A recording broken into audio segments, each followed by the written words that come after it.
Thank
you.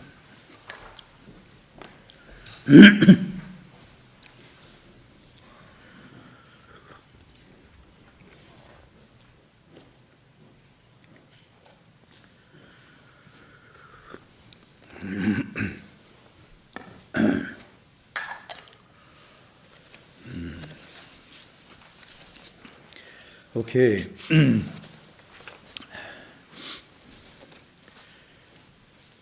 We're on page 116, and 118 is the end. So, we have 2 classes left, and I promise not to rush through it, in case you were all nervous. And we're starting in the middle.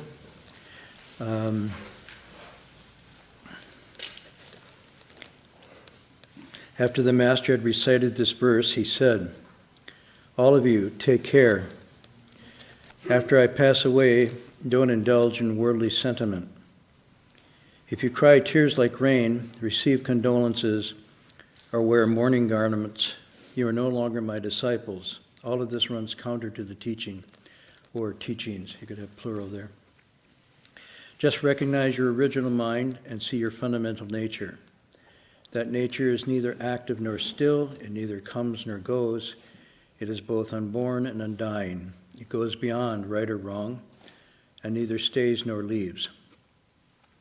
Because I fear in your present state of confusion you may misunderstand my meaning, I will teach you again so you might see your nature.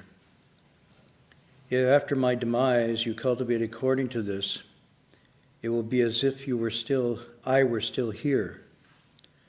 But if you go against my teaching, it would be of no use, even if I were here. And then he gave another verse. Firm and steady, not cultivating good. Light and happy, doing no evil. Calm and clear, no dusty sights and sounds. Vast, vast, the unbound, liberated mind.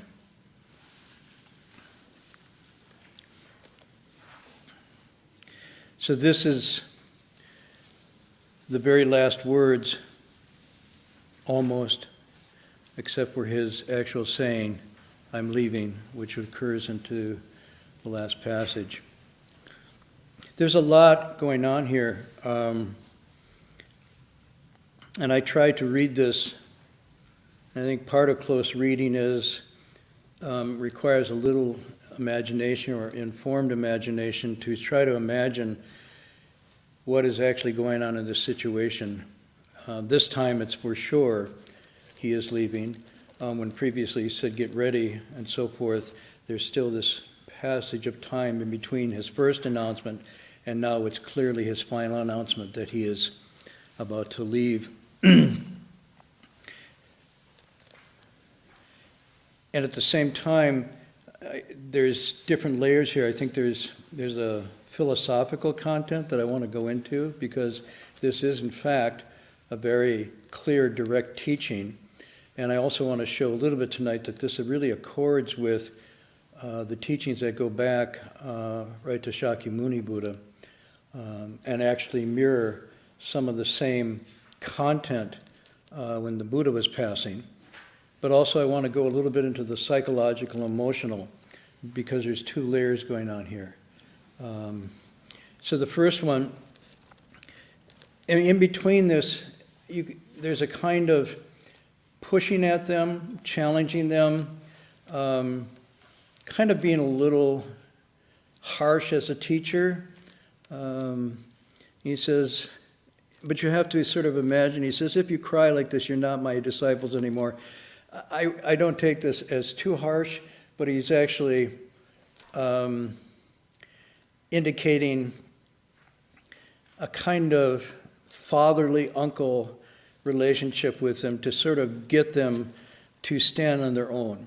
When he says you're no longer my disciples, I take this not as a severe scolding, but as a sort of kind remonstrance. He says, all of you take care. And again, his primary concern as he's getting ready to go is not himself. He's not moaning about himself or his conditions. We don't know if he's in pain or if he's suffering. That's not clear from the text. But he's basically, his first concern is, you take care of yourselves. But what he means take care is not just in the common worldly sense of make sure you have enough food and clothes and so forth, which I'm sure it means, but more than that, guard your mind, find your nature, cleave to that, and everything will be okay. And if you leave that, if you don't pay attention to that, no matter how much care you take, you'll end up wasted. And so he says now, again goes back to this, after I pass away, don't indulge in worldly sentiment. By worldly sentiment means the common funeral rituals and protocols that go with the passing of someone. Don't cry tears of rain. If you do, and you receive condolences or wear mourning garments, all of these are fairly standard. I think across cultures, actually, you'll see variations of this behavior with the passing of someone. If you do that, you're no longer my disciples. All of this runs counter to the teaching of the teachings. Why does the crying and mourning run counter to the teachings? Why does he say that?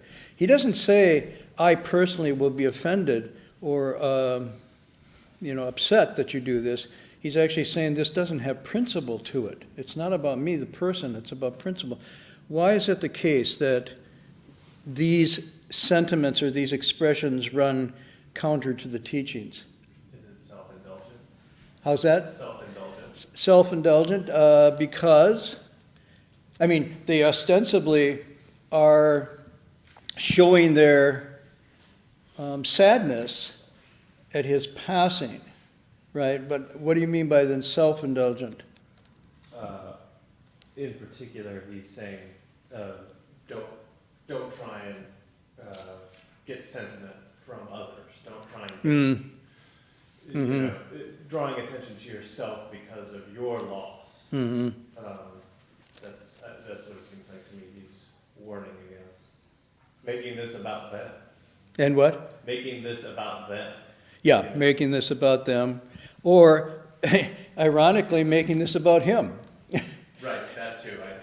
Yeah. In other words, there's going to be a big show, there's going to be a big funeral thing, and there's going to be usually associated with this are drums and cymbals, and if there isn't enough mourning, and mourners are hired. This is still fairly common throughout the world, so you hire people to cry for you when you're gone. So need not worry if nobody's going to miss you. You can always save up enough money to hire somebody who will come and shed tears.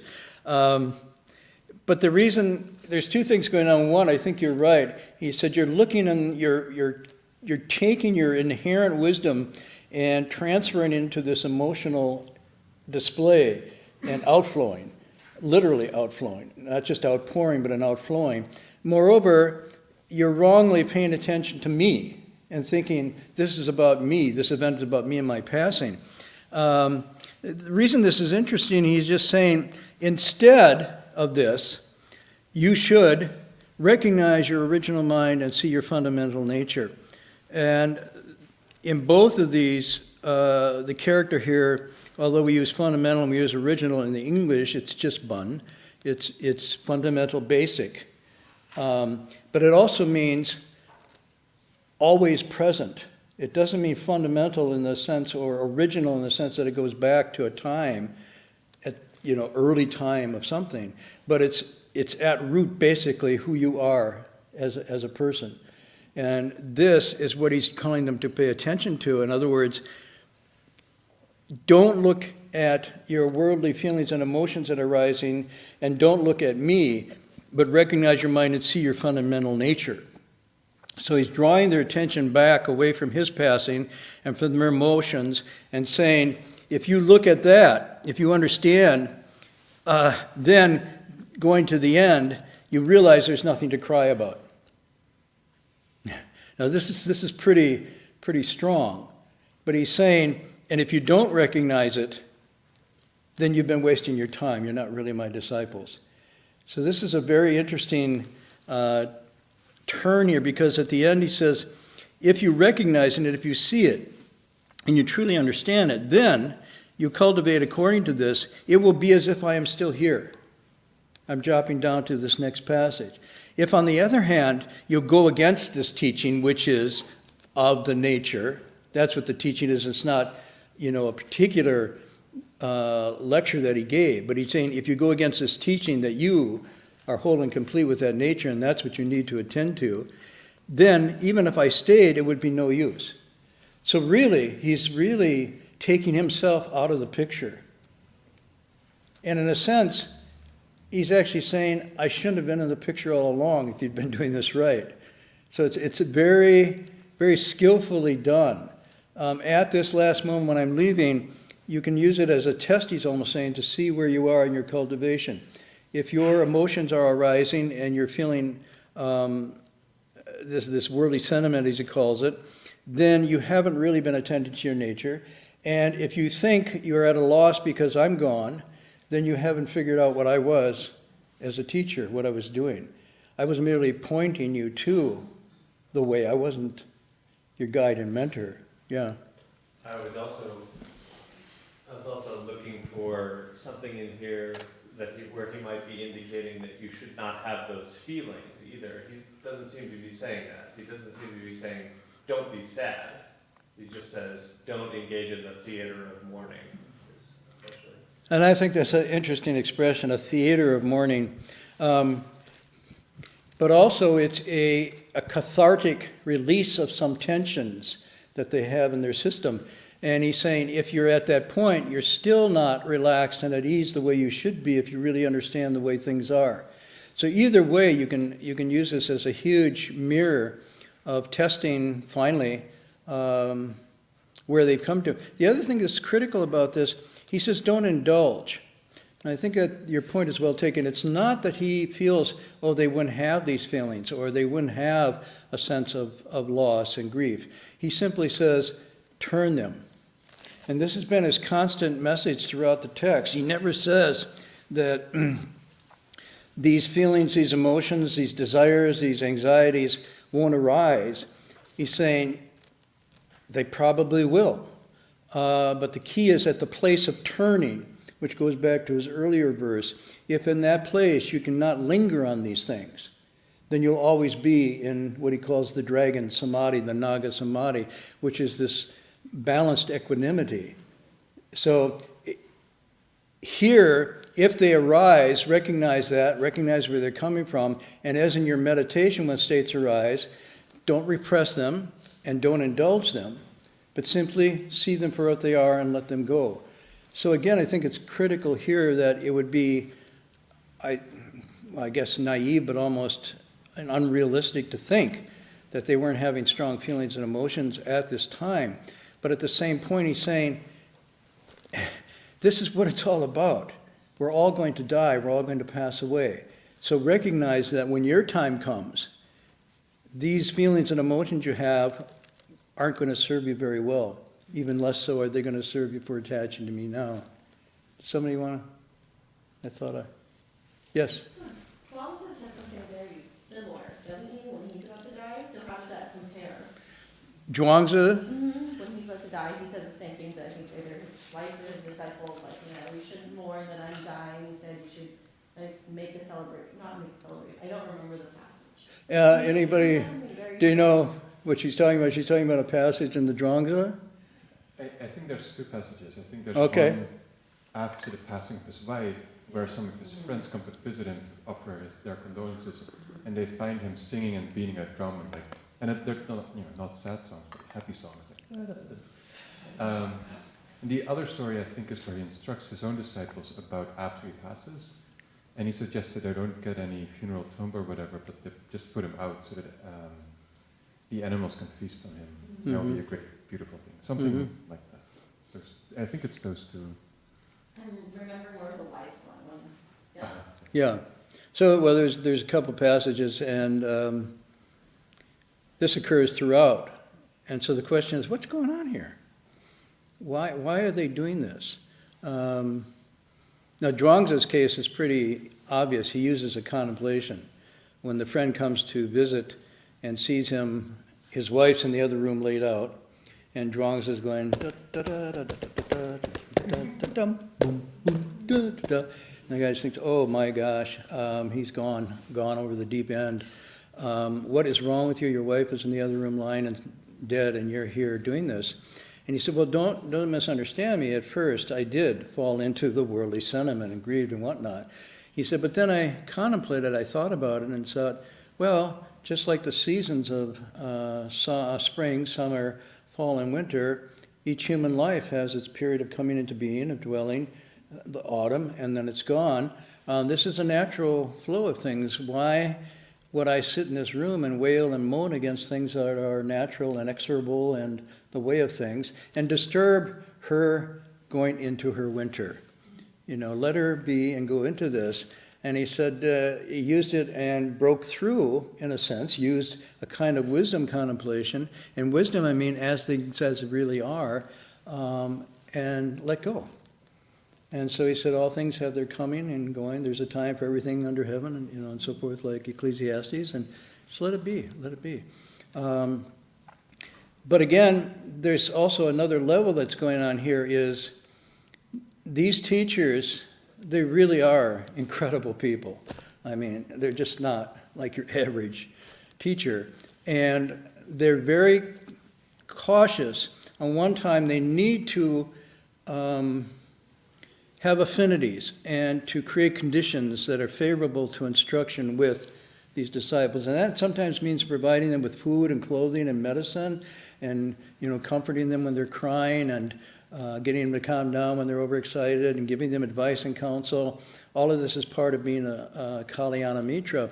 At the same time, they're very conscious, a good teacher is very conscious, that they don't want this to form into an emotional bond, like a relationship.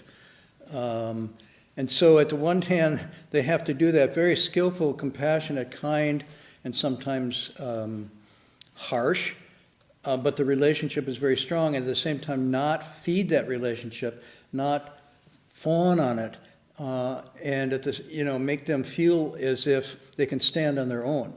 So it's a very delicate thing, and that's why, in the case, say, of Zhuangzi, as he's giving it to his disciples, the goal is not to attach to the teacher, nor even to depend and rely on the teacher as much as the teacher's a catalyst for you to figure it out yourself, at least in this tradition. And these traditions, what we call the wisdom traditions, the underlying premise is that you have the wisdom nature whole and complete in your being. And a teacher's job then is not to be the substitute for that, or the idol of worship, or, I would say deification of this, but rather the mirror, the catalyst, the untire of those potentials in the student. And so at the end here, on one hand, they're okay. On the other hand, he's still untying the knots a little bit. He's just saying, even at this point, really see what's going on in yourselves. And so he goes back to this, and his counterpoint is, if you recognize that your mind and see your nature, here's how it is. And he gives this description here. That nature is neither active or still. It neither comes nor goes. not unborn, not undying. It goes beyond, or you could say before, right or wrong, and it neither stays nor leaves. So he's giving them the actual profound statement of prajnaparamita.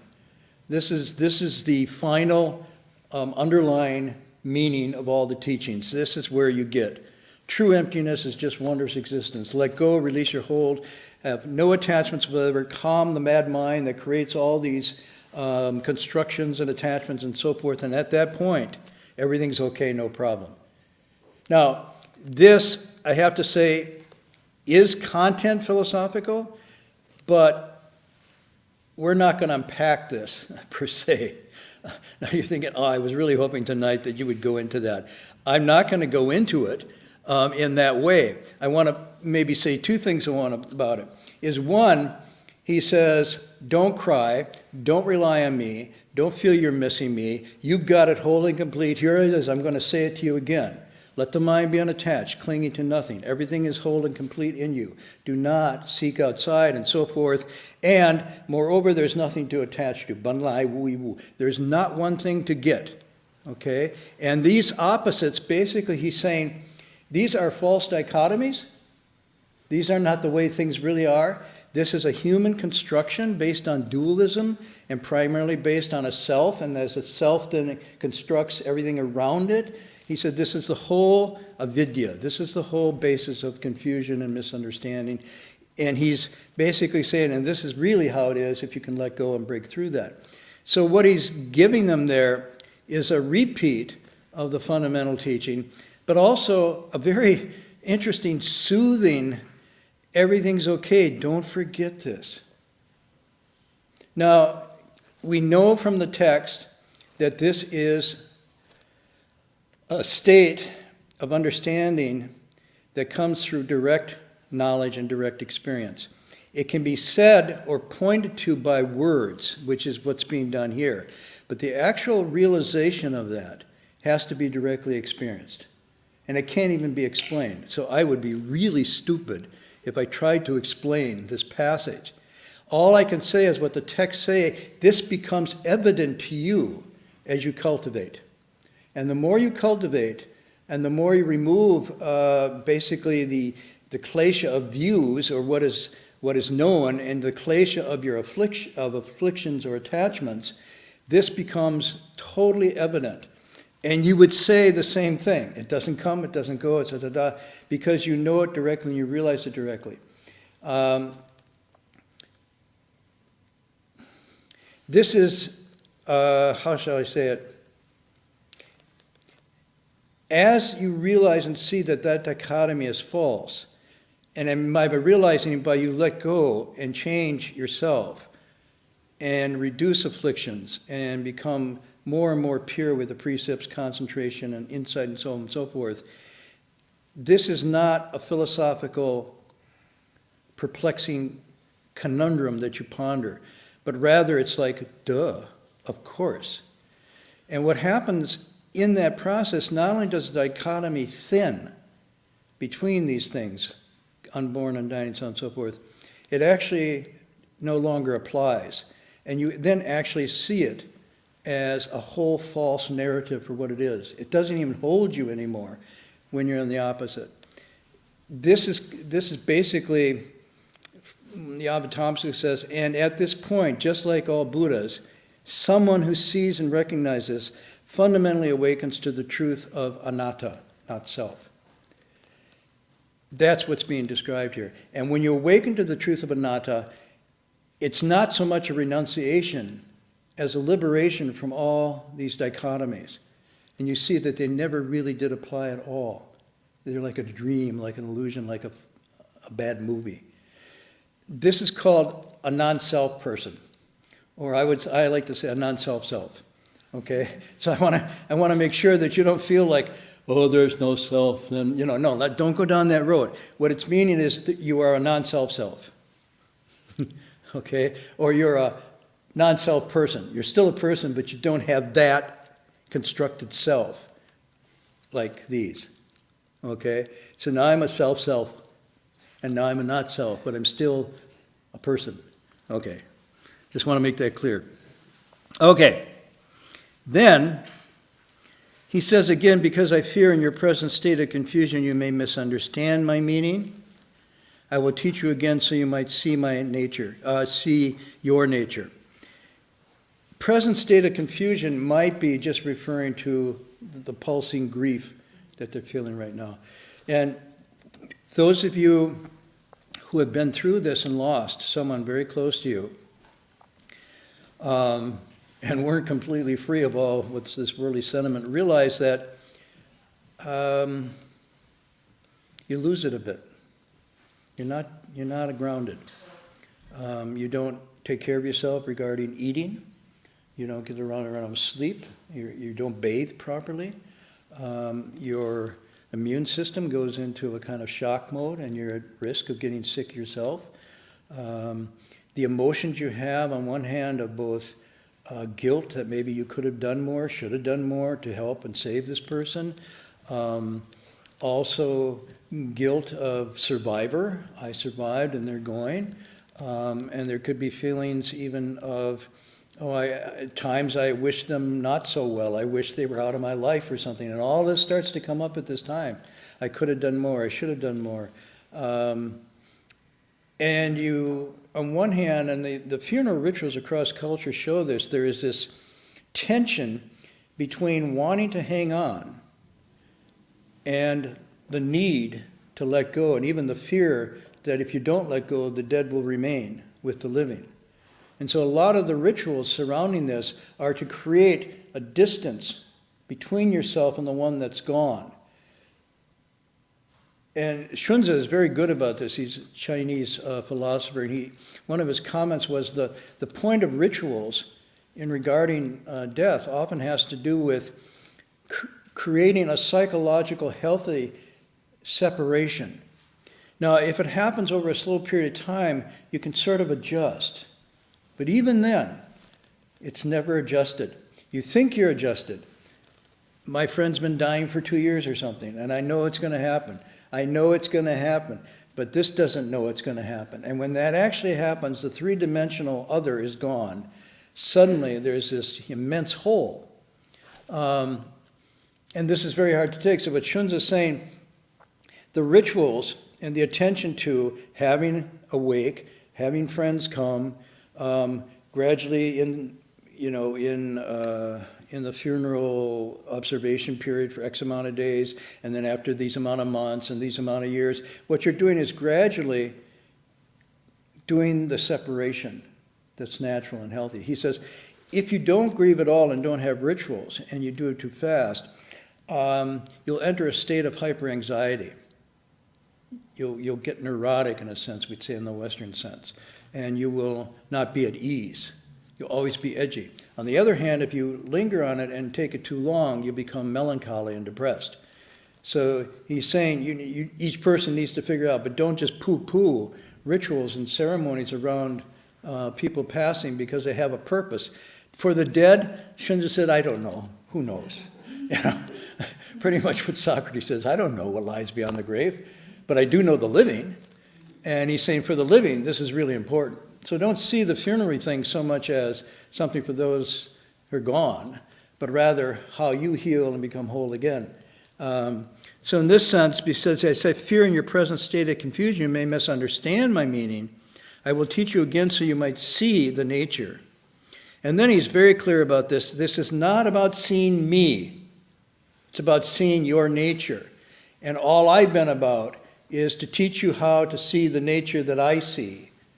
I'm not your nature. Okay? And this is like the final both push and support. That's what I see going on here. He's both pushing them, and he's actually giving them a very loving, kind, compassionate support. He says, I'm giving you something that you can really rely on. And then this last passage, I don't know how you read this. I suppose I read it as like a cheerleading thing. This is very upbeat, this last verse. I can remember sometimes we'd be in a meditation session and we'd be going, and after a while, the legs get a little sore and the back gets a little sore, and the thoughts start to get oatmeal, shim pizza, and all sorts of things, and you're just like, bleh. And then I can remember my teacher coming in and again taking that wooden staff and bang, strike up your spirits. Let's go, energy, blah, blah, blah. And he says, you're walking like corpses. Move your arms, walk, and then walks in between. And then he said, sit like a bell. And you'd sit up straight, and he'd go around with a stick and whack you. And I was, you raise your spirits, and okay. Those of you, one of my favorite scenes is, of course, the Kurosawa movie of, what's that called? Dreams. Kurosawa's movie Dreams. There's one movie in there where these climbers are going up a snowy peak, and there's a storm. Everybody see that movie? Yeah, it's a great movie, and the storm, and the blizzards, and they're just trunching like this, and they're so sleepy, they're going to fall asleep, and finally they just lay down in the snow, and this snowy, sleepy cloud that turns out to be the sleep demon, the winter sleepy demon says, rest, sleep, go down, it's so easy. And it's soothing, and she turns white snow and then silk scarf and soothing hands. Relax, let it go. And they're going down. And finally the leader goes, wah! And he comes out of the snowbank, he shakes it off, he says, come on you guys, and he pulls on the ropes because they're all attached. Wake up, no, wake up, let's go, boom, boom, boom. And they get up and they start boom, boom, and then she gets like, and disappears, right? And they rise up. And then the sun comes out, and the music, of course, da, da, da, da, da, whereas before it was sort of like Chopin on barbiturates. This one is really upbeat, and it gets really excited. And then you see, within 10 yards of where they were was their base camp in the top, and they're back again. But that luring to go down was so strong. I see this verse at the end, sort of like that. Firm and steady, not cultivating good. Light and happy, doing no evil. Calm and clear, no dusty sights and sounds. Vast, the unbounded, liberated mind. Come on. Somebody who's about to die tells you this. And, this has got to be really, like, wake up. Come on, get going. It's really wonderful. So firm and steady, basically, you know what it is.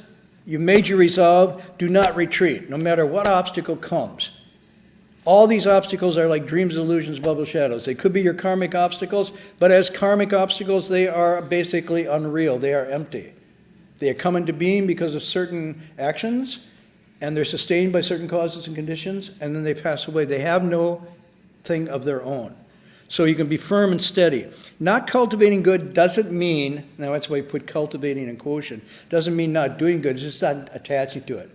Like, I'm doing good.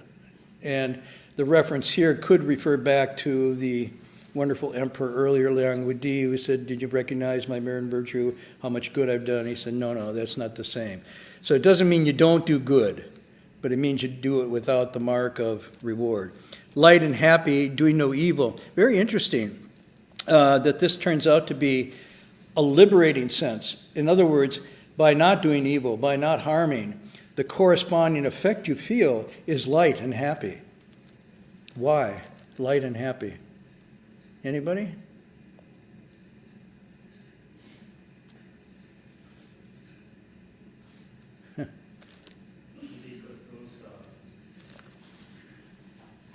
Because you can say those harmful actions are not weighing on the mind and heart, the effects of them.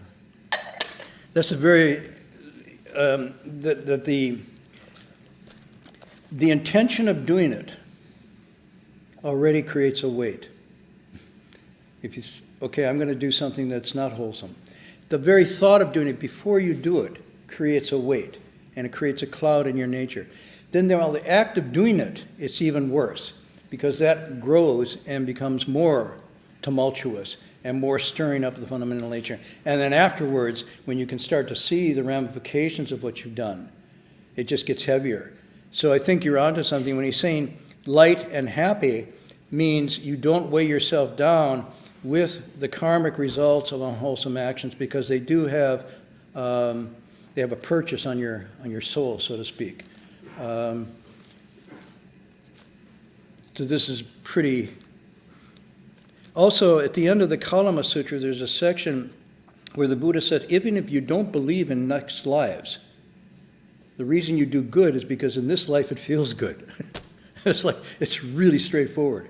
You sleep better at night, you don't worry about your neighbors and revenge and so forth, and you can hold yourself up in the crowd. Your children will look up to you and so on and so forth. And the converse is equally true. It's, I don't care if you believe in afterlife, that you're going to be rewarded or punished. Even if you don't, right here and now, the reward is palpable. So why not do it? This is very interesting. Calm and clear, no dusty sights and sounds means the six sense organs now are no longer confused and trying to cling to the six sense objects. This verse was your eyes are aware, they see, but they don't attach. The eye see forms inside, nothing. The ears hear the sounds, but the mind is unclinging, unaware. This is the verse that describes that. And then he says, vast, vast, the unbound, liberated mind. And that's essentially now he's saying, this is what I am in, this is where I continue to be, and even after this body passes, I am in the vast, unliberated, unbound mind, and you should be there too now. And he's encouraging them to stay with that. So I just wanted to share another passage where this occurs, and these are from actually Pali text, so it's not from Sixth Patriarch Sutra, sort of mirroring what happened at the Buddha's passing. Now you remember, I did this once before, I'll do it briefly. The Buddha's about to go, he's about to pass, and Ananda comes, and Ananda's upset, wondering what's going to happen after the Buddha goes. And you can see the parallel here. So, then the Bhagavan addressed the Venerable Ananda, it may be, Ananda, that some of you will think, quote, the word of the teacher is a thing of the past, we now have no teacher. This is as the Buddha's entering his final days on earth. But that, Ananda, is not a correct view. The doctrine and the discipline, Dhamma Vinaya, which I have taught and enjoined upon you, is to be your teacher when I am gone. Now we've read this before, and it's basically saying the Dhamma Vinaya is your teacher, not me, the person. But the Dhamma Vinaya is actually in the inherent nature. So you're actually returning back to your inherent nature. The Dhamma Vinaya, like the teacher, are both just mirrors. But the interesting thing here, I overlooked once when I first read this, it's not a correct view, Ananda. And I don't think he's just saying, oh, that's wrong, Ananda, because you have the Dhamma Vinaya. I think he's saying it's not a correct view because you're not understanding where to look. The view you're having is off. Your view is to see the teacher, and you pose this problem with the idea the teacher is the teaching and everything there is. Now the teacher is gone, we have nothing. He says that's not a correct view. And the reason I say this is because you'll see this throughout the other parts of the text. The Buddha, while he is actually teaching, says, don't rely on me. Don't lean on me. Don't depend on me in that way. Even if you look at the Four Truths, they're basically saying, there they are, I've experienced them, go do it for yourself. That's the only way it makes any sense. You can't be liberated by me, only by yourself. So the reason I say this is there's another time, this is in the Parinibbana Sutta, the Buddha's last days. It's very interesting. I'll summarize and then get to the chase. We're going to do this. Okay. The Buddha recovers from an illness, and soon after he recovers, he comes out of his dwelling place, sits down in the shade of a seat prepared for him, and Ananda comes up and greets him, and sitting down to one side, he spoke. He said, fortunate it is for me, O Lord, to see that the Blessed One at ease again. You've recovered. I'm really happy. Fortunate for me, O Lord, to see the Blessed One recovered. For truly, Lord, when I saw the Blessed One's sickness, it was as though my own body became weak, as a creeper. Everything around me became dim to me, and my senses failed me. So he said, when I saw the teacher sick in this way, I just went into this collapse, this cosmic collapse, emotionally, physically, and yet, Lord, I still had some little comfort in the thought the Blessed One would not come to his final passing away until he'd given some last instructions to the community. Okay, that's spoke Ananda. And the Blessed One answered, this is really beautiful, what more does the community of bhikshus expect from me? It's really, what?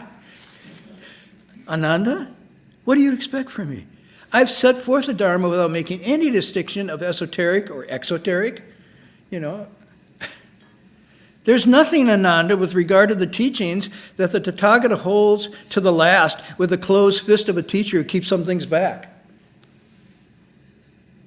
And it's almost like Ananda said, well, wait a minute, you mean you told us everything already? See, this is, and the Buddha's going, what, you think I had a special thing here? And at the end I was going to hand it out and say, you're the special one, that's for you. No. Whoever may think that, it is he who should lead the community of bhikshus, or that community depends upon him. In such a case, that one would have to give last instructions respecting them. But Ananda, the Tathagata, has no idea like that. As he is the one who would lead the community of bhikshus, or that the community depends upon him. So what instruction should he have to give respecting the community? See, this passage is really wonderful in that sense of, if you've understood from the very day I started to the very end, it's been one message. Return the light, illumine within. Light up your mind and see your nature. There's nothing else. Now this passage I have to read at the end, because the Sixth Patriarch doesn't do this, but clearly this is, to me, one of the more moving passages out of the teachings. Now I am frail, Ananda. I'm old. I'm aged, far gone in years. This is my 80th year, and my life is spent. Even as an old cart, Ananda, is held together with much difficulty, so the body of the Tathagata is kept going only with supports. I identify with this. I've got two, in my chassis, on the axle, I've got two artificial titanium axles that used to be bone and flesh. Kept going with supports. This ear is gone. Two more teeth came out in the last year. And I don't bother with supports there. They're too expensive, so I just leave it empty. True emptiness is less food. It is Ananda only when the Tathagata, disregarding external objects with cessation of certain feelings, attains to and abides in the signless concentration of mind, that his body is more comfortable. So now he's saying, okay, I'm dying, I'm frail, and not what, but you know what? I don't need morphine. I'm not freaking out. Why? Because I've cultivated and now I've attained an ability to be calm in the midst of all of this and to watch my own passing as I would the passing of a season, and that my body is more comfortable as a result of this. And then this next line is very important. It says, therefore, Ananda, be islands unto yourself, as refuges unto yourself, seeking no external refuge, with the Dharma as your island, the Dharma as your refuge, seeking no other refuge.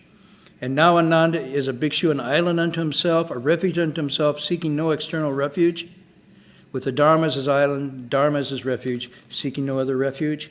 And then he says, that's it. So this passage at the end is basically what the Sixth Patriarch is doing. He's doing the same thing. Be islands, be refuge unto yourself. I am passing, you will pass too. There's a way to deal with this. I am showing you that, and this is very powerful.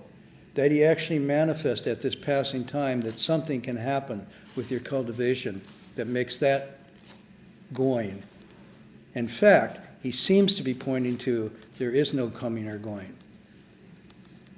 So, I will leave you there, but I promised, and I'm going to do it. I will finish next week, okay?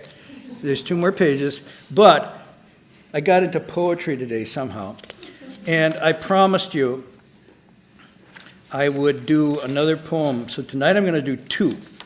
I'm going to do my other poet friend, not friend, but I feel as a friend, was Mary Oliver, passed away this year, along with W.S. Merwin, and I did W.S. Merwin in a previous class. But now I want to share with you one of Mary Oliver's poems. And the reason I'm sharing this is in the theme of tonight's passage, that when you cultivate, truly cultivate, then these abstract, really hard to understand insights like without beginning, without end, and so forth, actually make sense. and the opposite doesn't, but it's coming from a cultivated state. Sometimes people get this through long years of practice. Sometimes they have it intuitively. And all they have to do is be reminded of this. Sometimes poets access it through muses that are available only to poets. And those of you who have ever tried to write realize there's a time when something inspires you that's not you, but comes through you. And others are saying, what, is he hallucinating? No, it's just that this happens sometimes, and the Greeks call them muses. Sometimes poets, because they tend to be solitary, in a sense, like cultivators, and they tend to observe really closely and quietly. Real poets almost blend in with their natural surroundings. You don't see them.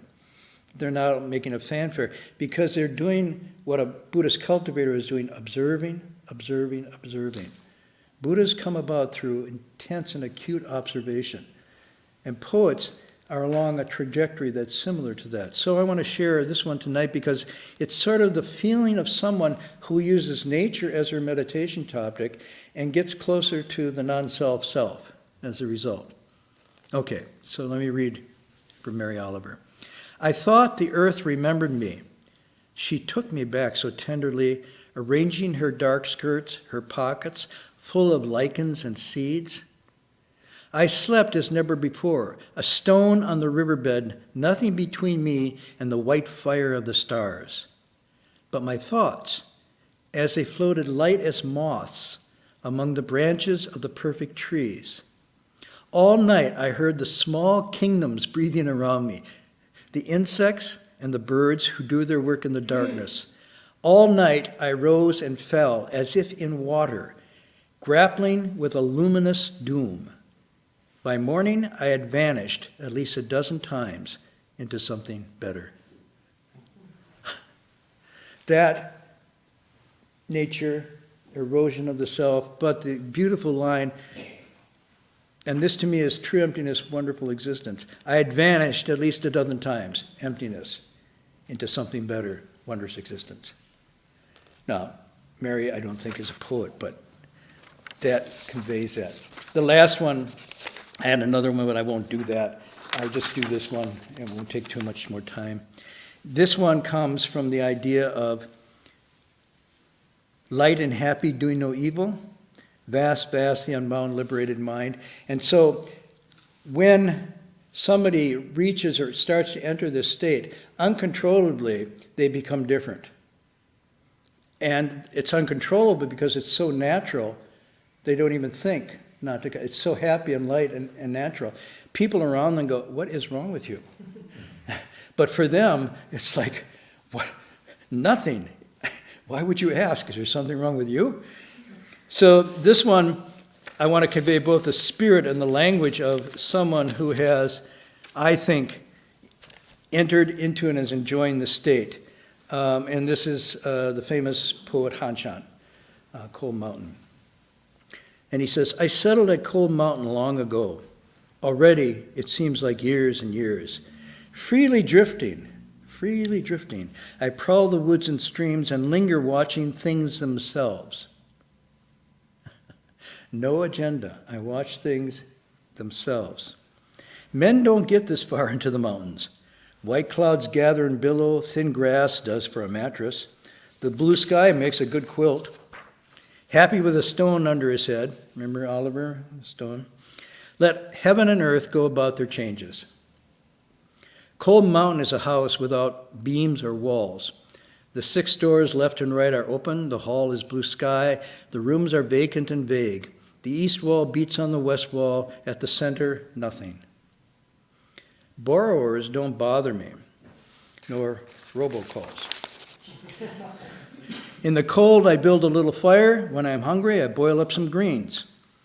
I've got no use for the kulak, meaning the big farm, the estate, with the big barn and big pasture.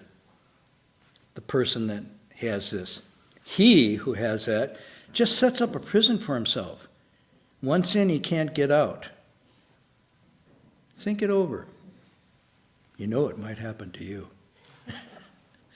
So, I leave you with Han Shan and Mary Oliver tonight, both, I think, expressing the positive, liberating sense of this last verse. Even though it's at the end of somebody's life and you could go this way, they all turn and go another way, almost like wake up and, carpe diem, in a deep sense. So, next week will be the last class and the last pages of the Sixth Patriarch Sutra, 1.5 to go. Those of you who doubt should just come for the reason of seeing whether I really fulfill.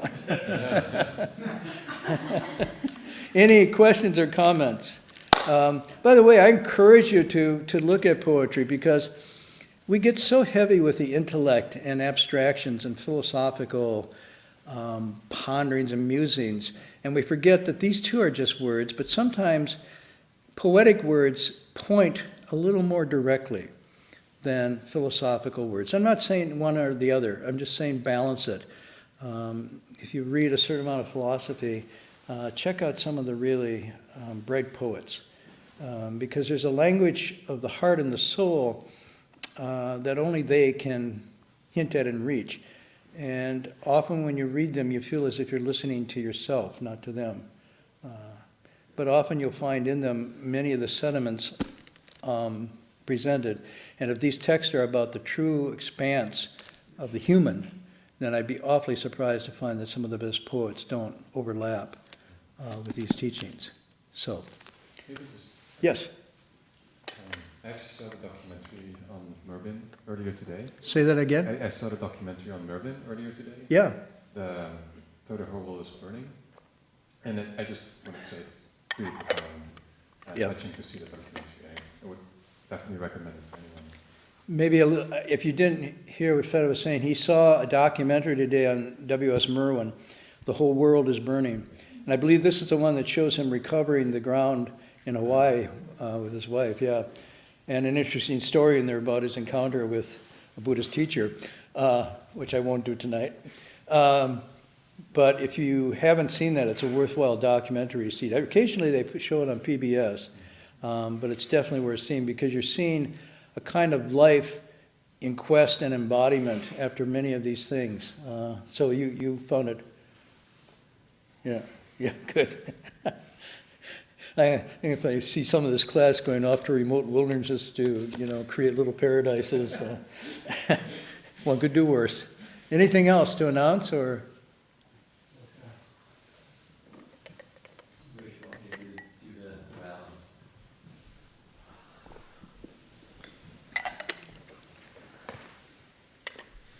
Well, so it's going to be the last class, I guess, next week. Next week. And so I was thinking of what's coming up. Actually, Sushi, do you know, is the symposium for Stern Washington Symposium open for people? Yes. Do you have the date? Thursday, May 23rd. Wow, she's good. Thursday, May 23rd. Look at that. She's not even looking down on her phone. That's in your brain, girl. So Huh? there's Whoa. there's a symposium. The mic's on, but there's no. Okay. There's a symposium. Want to see what the theme is? It's on kind of contemplative practice. Self-cultivation across traditions. Self-cultivation across traditions. So I think people know Dharma Realm Buddhist University, one aspect of its mission is to talk about self-cultivation. So we're trying to bring that idea of philosophy as a way of life, that we don't only study the text, but we actually try to practice them and embody them. And so that's going to have a kind of a conference at City of 10,000 Buddhas at Dharma Realm Buddhist University. So people are welcome to go up if you're interested in driving up. And stay for the commencement if they want. And stay for the university commencement the next morning. You have to find your own place. This year's commencement speaker is going to be Hal Roth from Brown University. Hal Roth? Yeah, who started the Contemplative Studies program at Brown, so it'll be an interesting, yeah. Yep. And then the other things, I was looking at the list of events that we have coming up. There are quite a few. The first one is actually, if people have families or kids, you can have there's a Buddhist family camp here at Berkeley Monastery, June 15th and 16th. It's a day camp, you could say, so it's 2 days. And if you don't, you can get some there. They'll be up for auction. We'll have puppets and music, and there's a River Hung shirt and a monk from Taiwan named Dharma Master Ming Guang, who's very good with kids, will be coming. And so it should be a fun event. The next one is we have actually this one's first. we have a retreat at Sudana Center, which goes from June 21st to 28th. The title is The Path of Freedom from Meaning. And the two texts that we'll be focusing on is a Western philosopher named, sorry, I don't know my Western philosophy, but Doug tells me he's actually quite popular, Alain Badiou. And he writes a lot about modern philosophy in the Samdi Nirmochana Sutra. And so we'll be studying both texts as a kind of a chance to look at consciousness and how it's grounded in contemplative practice. And that will be led by Dharma Master Heng Shi and Doug Powers. You can see a poster up. And so if you're interested, please sign up. And then at the end of that, actually slightly overlaps, there's an event at UC Berkeley called the 11th Global Conference on Buddhism. And quite a few people will be participating. You can see the flyer, Rev Heng Shi, Ajahn Brahm, Ayat Taloka, Zilong, Nipun Metta. And the title is Mindfulness and Beyond, Enriching and Deepening Your Experience.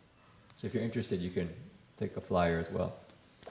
So maybe one more. We also have an Oregon retreat for people who do want to go out into nature.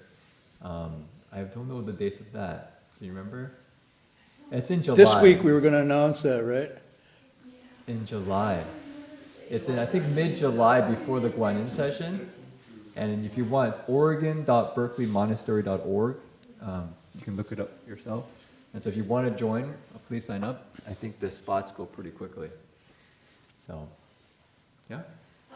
Yeah, I assume this is not only true for the Oregon retreat, but probably for all the retreats. The space are filling up very fast. Yeah. So if you want to attend any of the retreats, I would recommend like you sign up right away.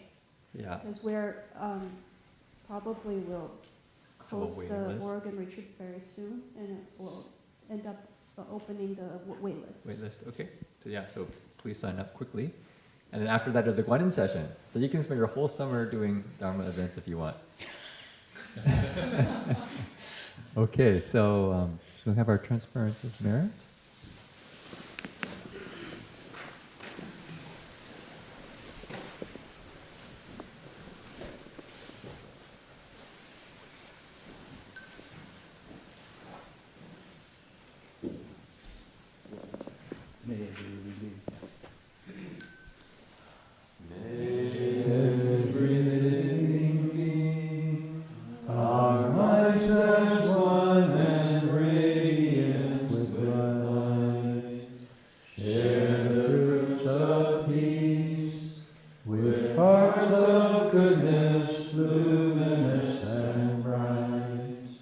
If people hear and see how hands and hearts can find in giving unity, may our minds awake to great compassion, wisdom, and to joy.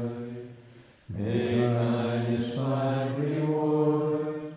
May all who sorrow leave their grief and pain. May this boundless light break the darkness of our endless night. Because our hearts are one, this world of pain turns into paradise. May all become compassionate and wise. May all become compassionate and wise.